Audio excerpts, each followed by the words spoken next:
Hello again, YouTubers. Welcome back to the Board Game Captain. I'm your host, the Board Game Captain, and today I'm going to be reviewing and showing you how to play Joraku. Now, Joraku was published by Tasty Minstrel Games and Moa Ideas Game Design, and it was a game designed by Iori Tsukinami. I hope I pronounced that correctly, but I'm going to show it to you. You can feel free to correct me in the comments down below.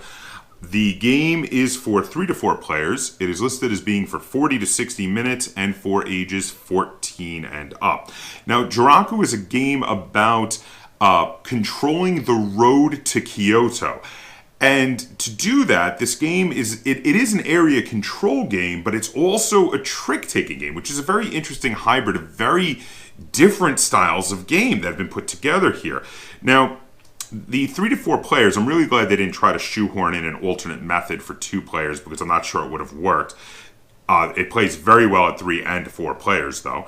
Now, the 40 to 60 minutes is a pretty good estimate on time, and the ages 14 and up is a good estimate for this game. Now, none of the rules in this game are particularly complex, but there's a lot of very different rules that are put together here, which makes the game a bit advanced. And it's why I believe that 14 is a fairly good estimate for this game. So now I'm going to open up the box and show you everything that comes in the box when you buy a copy of Joraku. Now, first off, I do want to draw attention to the really cool Japanese watercolor design of the artwork, because I quite like it. Now, that sort of thing, very stylized artwork like that, can be a bit polarizing sometimes, but I like it, so feel free to comment down below if you have a different opinion. The first thing we see here is a catalog from Tasty Minstrel Games. I do like it when they send these in the boxes, because then you get to take a look at other games that they have or that are upcoming. Now, the next thing we have here is the rules. Now, this is not really a rule book. It's more of a rule sheet. It is two-sided. And as you can see, there's not really a huge amount of rules. And all of the rules are fairly easy to understand. Again, it's just that there are a lot of rules to keep track of. And then they also have some variant rules, some extra rule cards in there for some variant rules if you want to make the game more advanced. The basic rules are mostly on one side of the sheet with a little bit here, and then on the back we mostly have examples. Now, these rules are really well done. I like the examples, I like the diagrams, and they're very understandable. This is a big thumb up from me on the rules. Very nicely done. Now, next we have, in that same watercolor style, we have the board. And the board is made up of separate pieces here. And let me arrange them correctly. So now with the board, there we go, had them all mixed up. You have quite a few of these lined together, and each space, which is one of these columns on the board, has scores listed on them for first, second, and third, how much control you have in that area in the first, second, and third rounds, because there are 3 rounds to this game. Each row is a different round. Each column is whether you have the most control, second most control, or third most control in that area. And then we have multiple boards which are put together to make the one large board, which I'm going to show you when I'm showing you how to play. And then the final board here is next to also the score track, which is right there, as you can see. Now, the next bit of components we have are the tokens for each player. Now, each color, you've got blue, green, yellow, and red, and each player gets their own little baggie of tokens, and you have cubes to represent your samurai when they are on the board. You have a number of cubes, and then you also have the daimyo token, which looks like a ornate samurai armor mask here, as you can see, which is a little special, and I'll explain the difference between the daimyo and the cubes when I'm showing you how to play the game. But those are really nice. They're nice in chunky wooden pieces. And then the final set of components are the cards. Now, this is the Kachidoki card, and this is an important card because not only does it symbolize who is going to be the first player to throw a card down for the current trick you're working on, also, every time you win the Kachidoki card, you do a mini scoring round and get some points based on where your daimyo is. So that is a very important card, and it's going to be used constantly throughout the game. Now, the next type of card is the cards here. This is the normal deck of cards where you have multiple suits The different suits are different colors. For instance, here are a couple of cards from the blue suit. Here is a yellow ninja versus there is a red ninja. Now, you've got yellow, blue, and red as the suits, and these are the cards that you're mainly using during the trick-taking portion, but in addition to being used for taking tricks during the game, these cards also allow you to play samurai as reinforcements onto the board and move samurai around that are already on the board, as well as your daimyo, and also can be used to have your daimyo kill enemy samurai. So these are one of the most important components in the game. This deck of cards is used for quite a lot. Now, the next set of components we have here are the different daimyo cards. These are very characterful. Each one has a different color. They each have a different picture of a different feudal lord, and each one has a different number, and that's the game-wise the most important part there. Each one has a different number for when you randomly get dealt this, where your daimyo starts on the map. Because every player is going to have their daimyo start in control of a different area of the board. And the board is separated into areas further away or closer to Kyoto. The further away you are from Kyoto, the more that area is worth early in the game, whereas the closer you are to Kyoto, the more that area is worth at the end of the game. Then we have here some cheat sheets, which these are very well done, two-sided cheat sheets for each player, gives you lots of quick references. And we have a deck of optional rules. And if you want to, one thing you can do is shuffle these up, deal 2 out at the beginning of the game, and play with 2 extra rules. Now, I'm not going to be using these during my explanation of how you play. I'm going to show you the basic game, but this is a really cool thing that they included. I really like this because it gives you that option of being able to expand and play a more advanced game if you choose. So now we're going to head over to the table. I'm going to show you how you play a game of Joraku, and then we're going to come back. I'm going to review it and rate it, and we're going to get a second opinion from Lynn. Okay, so here we can see a game of Joraku set up for 3 players. On this side of the table here, we have the red player. The red player has taken all of their red samurai. Here we have the yellow player and the blue player, respectively, on those sides of the table. Now, to set up the game, we set up the board in a ascending number away from Kyoto. The spaces go 1 through 6. We each put one of our samurai as scoring tokens on the 0 space on the score tracker over there. And we randomly deal out daimyo cards to show where we start with our daimyos on the map. So for this game, the red player started on the 6 space, the yellow player started on the 2 space, and the blue player started on the 5 space. Then, for a 3-player game, we deal a hand of 6 cards to each player. If we were playing a 4-player game, it would be 5 cards, but in a 3-player game, it is 6. Once we all have our 6 cards, we are going to choose 2 of them to pass to the left. So I'm just going to take a look at my cards here and get rid of a couple of them. I'm going to pull 2, I pass it to the left. I'm going to just do a couple random ones from the random player to pass to their left. And there we go. Now we have our hand of cards and we are ready to go. So to start off the first skirmish, which is what they call the trick-taking portion of the game, the player who has the Kachidoki card, which is whichever player was dealt the highest number daimyo card, which happens to be me as the red player, will play a card. Now, I can play a card of any number that I want, and being the first player, any suit that I want, any of the colors. So I'm going to choose to play the blue 3. Now, what that means is when I play it, I either can take action points up to the number on the card, in which case I can move pieces on the board. Each action point, so this would be 3 action points if I wanted to do that. 1 action point would allow me to move a samurai 1 space. 2 action points would allow me to move a daimyo 1 space. And 1 action point would allow me to kill an enemy samurai in the same area that my daimyo is. On the other hand, I could choose to put 3 samurai in the specific location that I just played, which would be a 3. So I'm going to do that. I'm going to play 3 samurai in the 3 area here. So now the next player has to, if they are able, play a card of the same suit. And they can do that. They're going to play the 5, and they're going to play 3 samurai into the 5 area.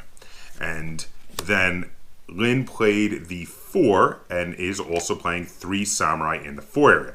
Now, because this was won by the yellow player, they had the highest number, they get the Kachidoki card. And the Kachidoki card allows an immediate scoring wherever their daimyo is. Now, the yellow daimyo is in the 2 area, and they're the only person to have any control in 2, which means they have the largest number of forces in 2, which gives them 3 points.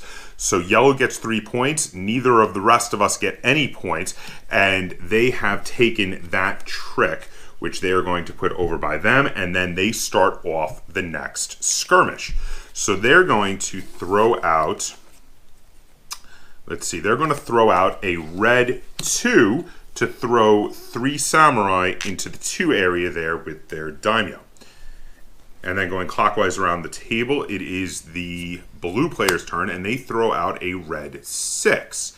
So, now for control, a daimyo is worth 2 points of control, but samurai are worth 1 each, so that just wrested control of the 6 area away from red.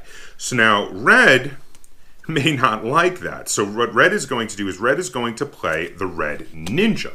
Now again, if you have a card of the same color, the same suit, you have to play it. If you don't, you can play off suit, and I'll get into that in a minute when it happens. Now, but with a ninja, there's 2 special things about playing the ninja. One is that the ninja doesn't have a number of its own, and if there is a 6 that has been played in the same skirmish, the ninja automatically counts as the highest number of that trick, so I will win that trick. If no 6s come up, however, the ninja counts as the lowest number in the trick, and I will definitely lose. The other special thing about the ninja, though, is it allows me to play 3 samurai in any locations, and I can mix them up as I see fit. So I can put 2, for instance, over there to help me take back control of the 6 area, and 1 in Kyoto, which eventually is going to be by far the most valuable area and a good place to put it. So at this point, I will take this trick, and because I did, I take the Kachidoki card. Now I score where my daimyo is. So where my daimyo is, I have the most control, which gives me, red, 3 points, and blue has the second most, so blue gets 2 points. So now everybody is now on the scoreboard, and it is my turn to start the next trick. So I am going to play a yellow 2, and I'm going to throw 3 samurai into the 2 area, at which point the yellow player plays a yellow 5, and what they're going to do is instead of playing samurai onto the board, they've decided to do some actions. Actually, no, I changed my mind. They're going to play 3 samurai onto the 5 area, because that actually makes total sense. Okay, and then it is the blue player's turn, who will play a yellow 6, and will definitely be winning that trick. And now, are you going to play more samurai on the board, or are you going to take some actions? I'm going to play more on the board. So you're going to... Oh, okay. So you're going to retake that 6 area. Okay, so now that, though, is going to score where you are, which actually means yellow has control of that area. So you take those, you take the Kachidoki card, yellow will get 3 points, and you will get 2 points for having the second most. Okay, in which case you have to start off the next trick. Okay, now here's an important thing to note. So the blue player has played a red 3. Now, as you can see from what is left in my hand here, I have no red cards, which means I get to play off suit. Now, there is no detriment to playing off suit, except that you are just 100% not allowed to play off suit if you can play the same suit that the starting player played. So I'm going to I play. haven't done my. Oh, go ahead and do that. Yes, of course. My mistake. Which at this point, I think you're probably going to take actions because you've only got one Yes. samurai left. I'm gonna So move him. That's 2 actions. And what about for the third one? I'm not gonna do anything. Not gonna move No. maybe 1 over? No. Okay. Oh, maybe. Yeah, because then you can get a second control there. Yeah. Okay, so I'm going to play the 6 blue, which allows me to because I played off suit, but I have a higher number, I'm going to be, at the moment, winning this trick. So I'm going to take the 6 actions, and I'm going to do some things myself. So let's see, I've got 4 there. First, I'm going to use my daimyo to kill one of your samurai here. And I'm going to then, let's see, I'm going to move one of my samurai from here to here. And then one of my samurai from here to here. That's 3 actions. 4th action, I'm going to kill one more samurai there. And 5th action, I'm going to kill one more samurai there. And as my last action, because I had 6 actions, because I played a 6, I'm going to move 1 samurai into there. And that's it for my actions. And then now the yellow player does have a red card, so they have to play it. So they're going to play the red 5, and they're going to choose to do some actions as well. So they're going to move 2 of their samurai from there to there. They're going to kill one of my red samurai over here with their daimyo, and then they're going to move 1 samurai over here. It was 2, 3, 4, and they got 1 more action they can do. So they're going to move 1 more samurai over there. So that is it for the yellow player, and I actually won that trick, so I'm going to take that, and then I take the Kachidoki card, which scores where my daimyo is, which is all the way over there in the 6th area, which gets me 3 points, and the blue player 2 points, which actually gets us all tied up again. Now, we go through all of this until we run out of cards in our hand. So we would go through 2 more rounds of this.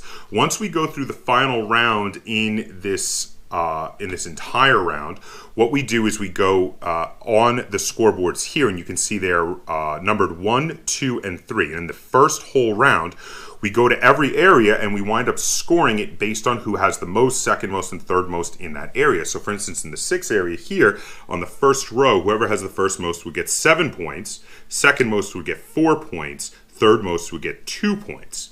Now all the way down here in Kyoto, it's 0, 0, and 0 for the first round.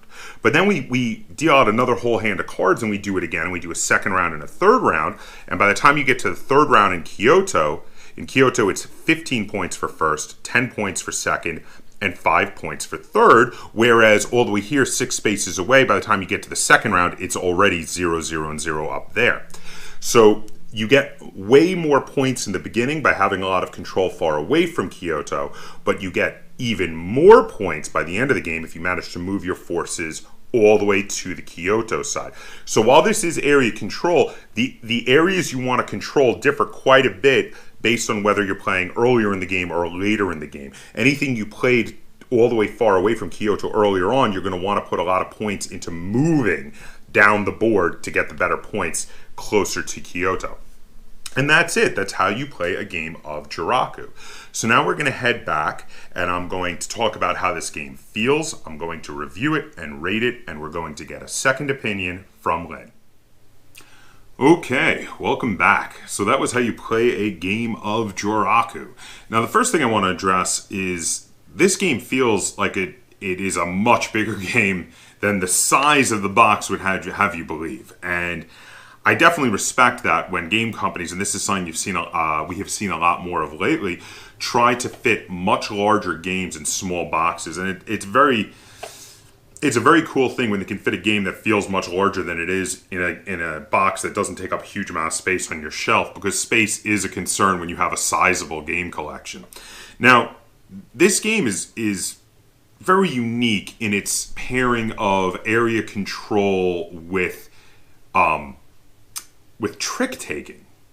It's a very strange pairing. I've never seen it before. But it works. It works in a very interesting way. There's sometimes you want to play, when you have lots of samurai to put on the field, you want to play low number cards, not because you're trying to win a trick, but because you're trying to put more samurai on the field in the low number positions. Other times you want to play high number cards because you can both use them to win a trick and get lots of action points. And those action points can be used to move lots of guys around the field, as well as to use your daimyo to kill enemy samurai, and maybe even to move your daimyo around on the field for 2 action points for every space he moves. And later on, as the rounds go on, those action points become more and more important as the spaces further away from Kyoto become worth less and less until they're completely worthless. And you need to move all your guys over or they're competing for 0 points. And that becomes very important as the game goes on. This is a really fun game. It can be very tactically deep. There's also a built-in mechanic to prevent against people who are really good at card counting, in that all of the cards in the deck are not dealt out. So there is a unknown element. You don't know.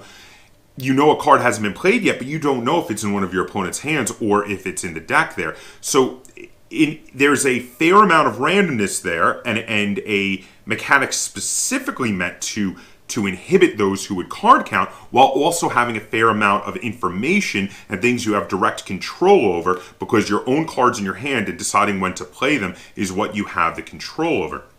This is a really fun game.